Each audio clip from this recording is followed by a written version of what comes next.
حضرت محمد صلی اللہ علیہ وسلم نے فرمایا، اے علی، جس گھر سے چونٹیاں نکلنا بند نہ ہوں، اس بات کی نشانی ہے کہ یہ ہر مسلمان کے لیے جاننا بہت ضروری ہے۔ بسم اللہ الرحمن الرحیم۔ السلام علیکم محترم ناظرین۔ اسلام صرف عبادت کا مذہب نہیں بلکہ زندگی کے ہر پہلو، ہر زاویے اور ہر چھوٹی بڑی نشانی کو سمجھنے اور اس پر غور کرنے کی تعلیم دیتا ہے۔ نبی کریم صلی اللہ علیہ وسلم کی حیات طیبہ ایسی روشن مشعل راہ ہے جس میں ہر درد کا علاج، ہر سوال کا جواب اور ہر الجھن کی گتھی سلجھانے کا راز پنہاں ہے۔ آپ صلی اللہ علیہ وسلم کی احادیث نہ صرف عبادات اور معاملات کی رہنمائی کرتی ہیں بلکہ گھر کی چھت سے گرتے ہوئے پتوں، زمین میں رینگتی ہوئی چونٹیوں، آسمان پر چھائے بادلوں اور دل میں پیدا ہونے والے وسوسوں تک کو علم و حکمت کا خزانہ بناتی ہیں۔ آج کی اس ویڈیو میں ہم آپ کے لیے لائے ہیں ایک روحانی راز، ایک ایسا اشارہ جو بظاہر بہت معمولی لگتا ہے مگر حقیقت میں بہت بڑی روحانی حقیقت کی طرف اشارہ کرتا ہے۔ ہم بات کر رہے ہیں نبی کریم صلی اللہ علیہ وسلم کی اس خاص حدیث کی جس میں آپ نے حضرت علی رضی اللہ تعالیٰ عنہ سے فرمایا، اے علی، جس گھر سے چونٹیاں نکلنا بند نہ ہوں وہ اس بات کی نشانی ہے کہ… ناظرین، یہ کوئی عام جملہ نہیں، یہ نبی آخر الزمان صلی اللہ علیہ وسلم کی وہ رہنمائی ہے جو ایک عام انسان کو ماورائی علم عطا کرتی ہے۔ حضرت علی، جنہیں باب العلم یعنی علم کا دروازہ کہا گیا، ان سے نبی کریم صلی اللہ علیہ وسلم جب کسی خاص بات کا ذکر فرماتے تو وہ عام بات نہیں ہوتی تھی، اور جب بات گھر کے ماحول، روحانی اثرات اور مخلوقات زمین کی ہو تو سمجھ جانا چاہیے کہ اس میں ہمارے لیے بہت بڑے اشارے، نشانیاں اور سبق پوشیدہ ہیں۔ کیا آپ کے گھر میں بار بار چونٹیاں آتی ہیں؟ کیا آپ نے بہت سی تدبیریں کی مگر وہ چونٹیاں جاتی نہیں؟ کیا آپ نے اس پر صرف ظاہری نظر ڈالی یا کبھی روحانی زاویے سے اس مسئلے کو سمجھنے کی کوشش کی؟ کیا آپ جانتے ہیں کہ بعض اوقات اللہ تعالیٰ زمین پر چھوٹی چھوٹی مخلوقات کے ذریعے انسانوں تک بڑے بڑے پیغام پہنچاتا ہے؟ آپ کو جان کر حیرت ہوگی کہ احادیث اور اقوال اولیاء میں چونٹیوں کے وجود کو نعمت، آزمائش اور اشارہ تینوں طور پر بیان کیا گیا ہے۔ بعض علماء فرماتے ہیں کہ اگر گھر سے چونٹیاں ختم نہ ہوں تو اس گھر میں یا تو رزق کی زیادتی ہو رہی ہوتی ہے یا کسی گناہ کی وجہ سے رحمت رک گئی ہوتی ہے۔ ناظرین، ہماری آج کی اس ویڈیو میں اس موضوع کو قرآن و حدیث، اقوال بزرگان دین اور روحانی تجربات کی روشنی میں بتائیں گے کہ چونٹیوں کی روحانی طاقت کیا ہے۔ نبی کریم صلی اللہ علیہ وسلم نے چونٹیوں کے بارے میں کیا فرمایا؟ حضرت علی رضی اللہ تعالیٰ عنہ سے اس مخصوص جملے کا مطلب کیا ہے؟ چونٹیوں کا آنا کب نعمت ہے اور کب آزمائش؟ گھر سے چونٹیوں کا نہ جانا کس روحانی کیفیت کی طرف اشارہ کرتا ہے؟ بزرگان دین کے اقوال چونٹیوں کے حوالے سے کیا بتاتے ہیں؟ جدید سائنسی تحقیق چونٹیوں کے بارے میں کیا کہتی ہے؟ گھر سے چونٹیوں کو بھگانے کا روحانی طریقہ کیا ہے؟ کون سے وظائف اور اذکار سے گھر میں سکون اور رزق میں برکت آتی ہے؟ اور آخر میں وہ راز جو ہر مسلمان کے لیے جاننا نہایت ضروری ہے۔ ناظرین، حضرت علی رضی اللہ تعالیٰ عنہ کی ذات خود علم، تقوی اور حکمت کا منبع ہے۔ جب آپ سے نبی پاک صلی اللہ علیہ وسلم کسی مخصوص مسئلے پر گفتگو کریں تو اس بات کو صرف ایک معمولی بات سمجھ کر نہ گزر جائیں۔ یہ چونٹیوں کا مسئلہ بظاہر ایک اشراط الارض کا معاملہ لگتا ہے مگر جب ہم اسلامی تعلیمات میں جھانکتے ہیں تو ہمیں پتہ چلتا ہے کہ ہر چیز ایک اشارہ ہے اور ہر اشارہ ایک راز ہے۔ اولیاء اللہ فرماتے ہیں کہ بعض اوقات اللہ تعالیٰ کسی بندے کو ہدایت، رزق اور عذاب کے آثار سے چھوٹے چھوٹے اشاروں سے دکھاتا ہے تاکہ وہ غفلت سے نکل کر فکر کی طرف مائل ہوں۔ چونٹیاں جو کہ زمین کے رازوں کی محافظ سمجھی جاتی ہیں، بعض اوقات انسان کے کردار، نیت اور اعمال کا عکس بن کر ظاہر ہوتی ہیں۔ اگر ہم ان کے آنے کو صرف ایک کیڑے مکوڑے کا مسئلہ سمجھیں گے تو شاید ہم ایک بڑے پیغام کو نظر انداز کر بیٹھیں۔ نبی کریم صلی اللہ علیہ وسلم کے فرامین میں روحانی گہرائی ہوتی ہے۔ یہ فرامین صرف الفاظ نہیں بلکہ وہ خزانے ہیں جن سے دلوں کو سکون، گھروں کو چین اور زندگی کو برکت ملتی ہے۔ چونٹیوں کے نہ جانے کا مطلب کیا ہے؟ یہ راز جان کر شاید آپ کی زندگی بدل جائے، شاید آپ کا گھر روحانی سکون سے بھر جائے، شاید اللہ تعالیٰ کی طرف سے آئی ہوئی کسی آزمائش کی علامت آپ کے سامنے کھل جائے۔ تو پیارے ناظرین، اگر آپ چاہتے ہیں کہ آپ کے گھر سے پریشانیاں دور ہوں، رزق میں انتہا برکت آئے، اہل خانہ میں محبت اور سکون ہو، نظر بد، بندش اور منفی اثرات کا خاتمہ ہو، اور سب سے بڑھ کر اللہ تعالیٰ کی رضا حاصل ہو، تو اس ویڈیو کو مکمل دیکھیے گا۔ ہم آپ کو نہ صرف نبی کریم صلی اللہ علیہ وسلم کا فرمان سنائیں گے، بلکہ اس کے روحانی مفہوم کو کھول کر آپ کی دل و دماغ پر واضح کریں گے۔ ہم آپ کو بتائیں گے کہ چونٹیاں صرف مخلوق نہیں بلکہ اللہ کے احکامات کی خاموش پیغام رساں ہیں۔ یہ ویڈیو آپ کے لیے ایک روحانی رہنمائی ہے، ایک ذہنی بیداری ہے، ایک ایمان افروز لمحہ ہے۔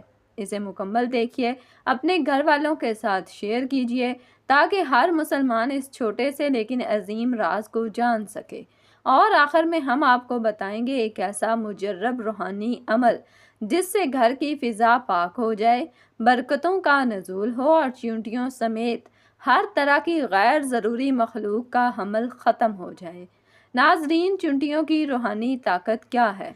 اسلام میں ہر جاندار کا ایک مقصد ہے، اور چیونٹی ایک ایسا کیڑا ہے جو قرآن و حدیث کی روشنی میں خاص روحانی حیثیت رکھتا ہے۔ چیونٹیوں کو حقیر نہ سمجھا جائے، بلکہ یہ اللہ کے نظام کا خاموش پیغام لے کر آتی ہیں۔ کہا جاتا ہے کہ چیونٹیوں کی بھی بستیاں ہوتی ہیں، اور اس بستی میں ایک رانی ہوتی ہے جو صرف انڈے دینے پر مامور ہوتی ہے۔ مختلف چیونٹیاں مختلف کام کرتی ہیں۔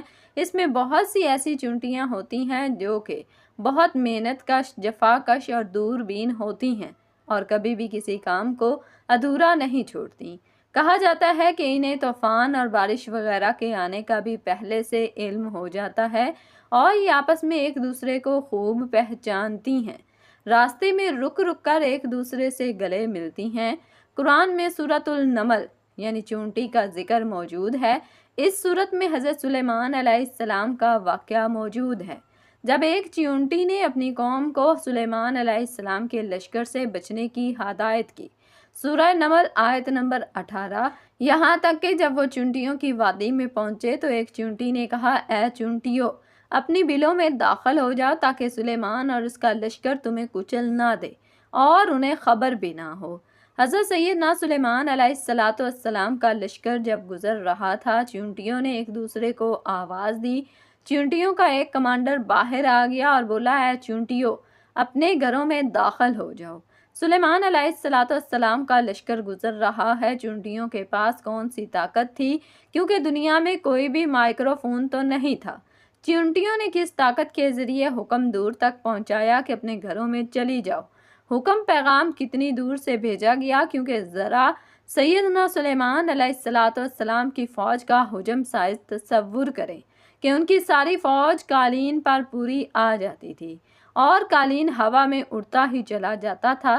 سیدنا سلیمان علیہ السلام کی فوج کا بے حد وسیع قافلہ تھا۔ وہ علاقہ کون سا تھا جہاں اتنی ہی چیونٹیاں موجود تھیں، اور کس قدر طاقت کے ذریعے ان چیونٹیوں نے اپنے تمام جماعت کو یہ بات پہنچائی اور وہ اپنے گھروں میں پناہ کے لیے لوٹ گئیں، اور اللہ عز و جل ان کو کچلنا نہیں چاہتے تھے، اور اللہ کے نبی ان چیونٹیوں کو سلامتی سے رکھنا چاہتے تھے۔ یہ طاقت وہی طاقت جو تفکر کے ذریعے کھل جاتی ہے، اور اللہ کریم نے ان کی اس بات میں اس چیز کا اشارہ جو ہے وہ ظاہر کر دیا کہ اللہ کریم نے چیونٹیوں میں بہت دور بینی کی ایک طاقت رکھی ہے جو کہ ان کو پہلے سے ہی ان چیزوں سے آگاہی فراہم کرتی ہے کہ طوفان، بارش یا کوئی بھی ایسی چیز ان پر آنے والی ہے۔ اس کے حوالے سے فرمایا جاتا ہے کہ چیونٹیوں کے بارے میں مولا علی کا ایک خطبہ نہج البلاغہ میں موجود ہے کہ ایک شخص نے پوچھا، مولا چیونٹیوں کے بارے میں بتائیں، تو مولا علی علیہ السلام نے پورا خطبہ دیا کہ ان کا گھر 3 منزلوں پر ہوتا ہے۔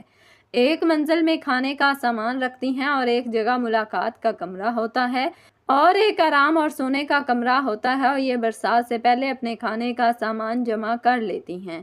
اور ان میں بعض جو ہیں جو مزدور ہوتی ہیں، مزدور جب جاتے ہیں تو وہ سامان لاتے ہیں، اور ان کے ہاں شفا خانے بھی ہوتے ہیں، اگر کوئی زخمی ہو تو اس کا علاج وغیرہ بھی کیا جاتا ہے۔ اور اتنی عقل مند ہیں کہ دھنیا کا بیج گھر میں لاتی ہیں تو پہلے اس کے 4 ٹکڑے کرتی ہیں، پھر ایک ٹکڑا کر کے لے جاتی ہیں۔ ایسا اس لیے کرتی ہیں کہ اگر دھنیے کا پورا بیج گھر میں لے جائیں تو جب برسات گھر میں پانی بن کر آئے گی تو دھنیے کا درخت اگ جائے گا اور ان کا مکان ٹوٹ جائے گا۔ اگر دھنیا کے بیج کو توڑ دیا جائے تو پھر درخت نہیں اگ سکتا۔ یہ اتنا عقل مند جانور اللہ کریم نے پیدا فرمایا ہے۔ چیونٹی کے حوالے سے جو واقعہ آپ کو حضرت سلیمان علیہ السلام کا بیان کیا ہے، اس کے حوالے سے ایک واقعہ بھی موجود ہے کہ ایک مرتبہ حضرت قتادہ رحمۃ اللہ علیہ، جو نہایت ہی بلند پایا عالم اور جامع العلوم علامہ تھے، بالخصوص حدیث اور تفسیر میں تو اپنی مثل نہیں رکھتے تھے، کوفہ تشریف لائے تو ان کی زیارت کے لیے ایک عظیم الشان مجمع جمع ہو گیا۔ آپ نے تقریر فرماتے ہوئے حاضرین سے کئی بار فرمایا، یعنی مجھ سے جو چاہو پوچھ لو۔ حاضرین سے ایک علمی جلالت کا ایک ایسا سکہ بیٹھا ہوا تھا کہ سب لوگ دم بخود ساکت و خاموش بیٹھے رہے، مگر جب آپ نے بار بار للکارا تو امام اعظم ابو حنیفہ رحمۃ اللہ علیہ، جو ابھی بہت کم عمر تھے، خود تو کمال ادب سے کچھ نہ بولے، مگر آپ نے لوگوں میں سے ایک سے کہا کہ آپ لوگ حضرت قتادہ رحمۃ اللہ علیہ سے یہ پوچھیں کہ وہ عید النملک، یعنی جس چونٹی کی تقریر سن کر حضرت سلیمان علیہ السلام مسکرا کر ہنس پڑے تھے، وہ چونٹی نر تھی یا مادہ؟ چنانچہ جب لوگوں نے یہ سوال کیا تو حضرت قتادہ رحمۃ اللہ علیہ ایسے پائے کہ بالکل لاجواب ہو کر خاموش ہو گئے۔ پھر لوگوں نے امام ابو حنیفہ سے دریافت کیا تو آپ نے فرمایا کہ وہ چونٹی مادہ تھی۔ حضرت قتادہ رحمۃ اللہ علیہ نے فرمایا کہ اس کا ثبوت؟ امام ابو حنیفہ رحمۃ اللہ علیہ نے جواب دیا کہ اس کا ثبوت یہ ہے کہ قرآن مجید میں اس چونٹی کے لیے مؤنث کا صیغہ ذکر کیا گیا ہے۔ اگر یہ چونٹی نر ہوتی تو مذکر کا صیغہ ذکر کیا جاتا۔ حضرت قتادہ رحمۃ اللہ علیہ نے اس دلیل کو تسلیم کیا اور امام ابو حنیفہ کی دانائی اور قرآنی فہم پر حیران رہ گئے اور اس پر بول پڑے کہ سبحان اللہ۔ تو قرآن پاک کی سورہ نمل کی یہ آیت چونٹیوں کی فہم، بصیرت اور قوم کی قیادت کی علامت ہے۔ اس سے معلوم ہوا کہ چونٹیاں نہایت عقل مند، منظم اور روحانی شعور رکھنے والی مخلوق ہیں۔ نبی کریم صلی اللہ علیہ وسلم نے چونٹیوں کے بارے میں کیا فرمایا؟ نبی کریم صلی اللہ علیہ وسلم نے فرمایا، ایک چونٹی کو جلا دیا گیا تو اللہ کے نبی نے فرمایا کہ چونٹی کو مت جلاؤ، کیونکہ یہ بھی اللہ کی تسبیح کرتی ہے۔ چونٹیوں کو نقصان پہنچانا جائز نہیں، کیونکہ وہ بھی اللہ کی مخلوق ہیں اور اس کی عبادت کرتی ہیں۔ ایک اور حدیث میں ہے، 4 جانور ایسے ہیں جنہیں مارنے کی ممانعت ہے: چیونٹی، شہد کی مکھی، ہدہد اور مینڈک۔ اس سے چونٹی کی اہمیت، تسبیح گوئی اور روحانی اثرات کا اندازہ ہوتا ہے۔ حضرت علی کرم اللہ وجہ الکریم سے منسوب قول ہے کہ جس گھر سے چونٹیاں جانا بند ہو جائیں تو سمجھ لو کہ وہاں رزق کا دروازہ بند ہونے کو ہے یا بند ہو چکا ہے۔ یہ جملہ اس بات کا روحانی اشارہ ہے کہ چونٹیوں کی آمد رزق کی برکت اور روحانی بہاؤ کی نشانی ہے۔ جب گھر سے چونٹیاں بالکل ختم ہو جائیں تو یہ روحانی اور جسمانی نظام ہے کسی رکاوٹ کی علامت ہو سکتی ہیں، جیسے بندش، حسد یا رزق کی قلت۔ چونٹیوں کا آنا کب نعمت ہے اور کب آزمائش؟ نعمت کی علامت اگر چونٹیاں منظم انداز میں آئیں، کھانے پر آئیں یا مخصوص مقامات پر دیکھی جائیں تو یہ رزق کی کشش اور برکت کی علامت ہو سکتی ہے۔ بعض اولیاء فرماتے ہیں کہ جس گھر میں چونٹی آئے وہاں رحمت کے فرشتے بھی آتے ہیں، آزمائش کی علامت۔ اگر چونٹیاں ہر جگہ پھیل جائیں، بستر، کپڑوں، دیواروں پر، قرآن پاک کے غلاف میں، تو یہ ممکنہ روحانی خلل یعنی نظر بد، حسد یا بندش کی علامت ہو سکتی ہے۔ گھر سے چونٹیوں کا نہ جانا کسی روحانی کیفیت کی طرف اشارہ کرتا ہے۔ اگر چونٹیاں ہر صفائی کے بعد بھی مسلسل موجود ہوں اور خاص کر بغیر کسی میٹھے یا خوراک کے بھی آتی ہوں تو یہ علامت ہو سکتی ہے کہ کسی قسم کے جادو یا بندش کی، کسی حسد، نظر بد یا دشمن کی چال کی، گھر کے مکینوں کی روحانی کمزوری کی۔ علماء دین فرماتے ہیں کہ ایسی صورت میں نماز، قرآن اور خاص اذکار و وظائف کو کثرت سے کیا جائے۔ بزرگان دین کے اقوال چونٹیوں کے حوالے سے کیا بتاتے ہیں؟ شیخ عبد القادر جیلانی رحمۃ اللہ علیہ فرماتے ہیں کہ چونٹی کی محنت اور صبر سے سبق سیکھو، یہ خاموش رہ کر بھی کامیابی حاصل کرتی ہے۔ امام غزالی فرماتے ہیں کہ چونٹی اللہ کی نشانیوں میں سے ہے جو انسان کو عاجزی، صبر، اجتماعیت اور رزق کی تلاش کا درس دیتی ہے۔ حضرت بہاؤالدین ذکریہ نے فرمایا کہ جس گھر میں چونٹیوں کو تکلیف نہ دی جائے وہاں سے مصیبتیں دور ہو جاتی ہیں۔ جدید سائنسی تحقیق چونٹیوں کے بارے میں کیا کہتی ہے؟ سائنس بھی چونٹیوں کی حیرت انگیز خصوصیات پر قائل ہے۔ چیونٹیوں کے دماغ میں 2,50,000 سے زائد نیورون ہوتے ہیں۔ وہ زلزلے سے قبل حرکات کو محسوس کرتی ہیں، یعنی ایک قدرتی الارم سسٹم۔ چونٹیاں وقت سے پہلے بارش کا پتہ لگا لیتی ہیں۔ وہ اپنی جماعتی نظام، لیڈرشپ اور تقسیم کار میں کمال کی تنظیم رکھتی ہیں۔ یہ سب کچھ اس بات کا اشارہ ہے کہ چونٹی انسان کو سیکھنے کا پیغام دیتی ہے۔ اور آخر میں وہ راز جو ہر مسلمان کے لیے جاننا نہایت ضروری ہے۔ تو ناظرین محترم، حضرت علی کرم اللہ وجہ الکریم کے قول کے مطابق چیونٹیوں اور ان کی دنائی کے حوالے سے جو آپ نے ذکر کیا، وہ آپ کو بتلاتے چلیں کہ اگر گھر سے سرخ چیونٹیوں کا نکلنا شروع ہو جائے تو یہ بد نصیبی کی علامت سمجھا جاتا ہے۔